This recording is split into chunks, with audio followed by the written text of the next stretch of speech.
Ya, Anda masih bersama kami di seputar Aceh. Pemirsa, Wakil Bupati Aceh Besar Tengku Saini Awahab melakukan peletakan batu pertama renovasi masjid dan wakaf rumah serta mobil untuk Yayasan Wakaf Harun Ali Dayah Darul Quran Aceh yang berlokasi di Samahani, Kecamatan Kuta Malaka, Kabupaten Aceh Besar.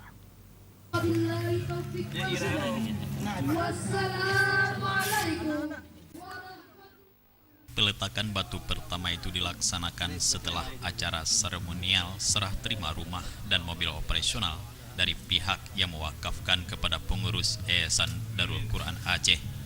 Setelah itu, Wakil Bupati Aceh Besar Tengku Saini Awahab juga melakukan peletakan batu pertama tanda dimulainya renovasi Masjid Al-Mansur yang berlokasi di komplek Dayah tersebut. Dalam sambutannya, Wabub Tengku Saini Awahab berharap dengan pembangunan rumah, renovasi masjid, dan wakaf mobil operasional itu nantinya dapat memicu semangat pihak Yayasan Harun Ali Dayah Darul Quran untuk meningkatkan kinerja dalam upaya mencetak generasi Qurani untuk menerapkan syariat Islam kafah di Aceh. Wabub mengatakan penguatan dan pelaksanaan syariat Islam akan tetap menjadi prioritas pemerintah Kabupaten Aceh Besar ke depan.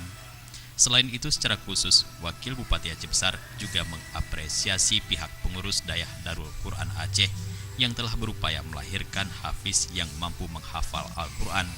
Menurut Walid, kendati pun baru seumur jagung kehadirannya, namun Dayah tersebut telah mampu menunjukkan eksistensinya dalam mencetak generasi Qurani di Aceh. Apresiasi kepada pimpinan pesantren ini bukan cuma memajukan hafal Al-Quran juga memajukan juga ada ilmu-ilmu agama yang lain yang akan diajari di pesantren ini. Kita sama pemerintah, sama warga mengapresiasi, yang kedua mengucapkan terima kasih banyak.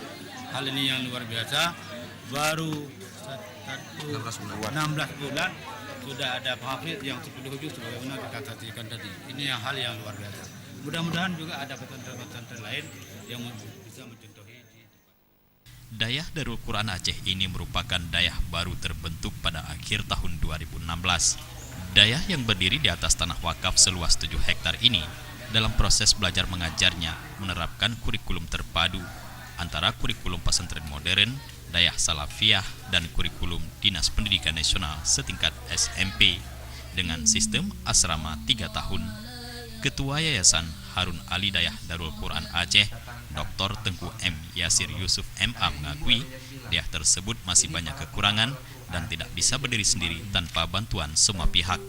Untuk itu, dengan adanya tambahan fasilitas baru tersebut, ke depan yayasan akan meningkatkan dengan membuka TKA untuk SMA serta berbagai pengembangan kurikulum baru.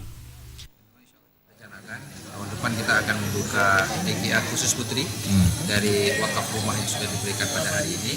Di tahun yang akan datang berikutnya kita akan membuka TKA untuk SMA. Ini sekitar berkesinambungan, pelan tapi pasti. Kita memperbaiki kualitas. Kemudian kita akan melakukan pengembangan berikutnya, menambah santri, memperbaiki sarana prasarana sehingga memang kita bisa menjadi pesantren yang dari sisi tata kelolanya baik. Kemudian yang kedua, kita bisa melahirkan kualitas santri yang secara akademik dia bisa sangat baik dalam berbagai bidang sesuai nanti dengan minat bakat. Jufrizal dan Faisal, Aceh TV.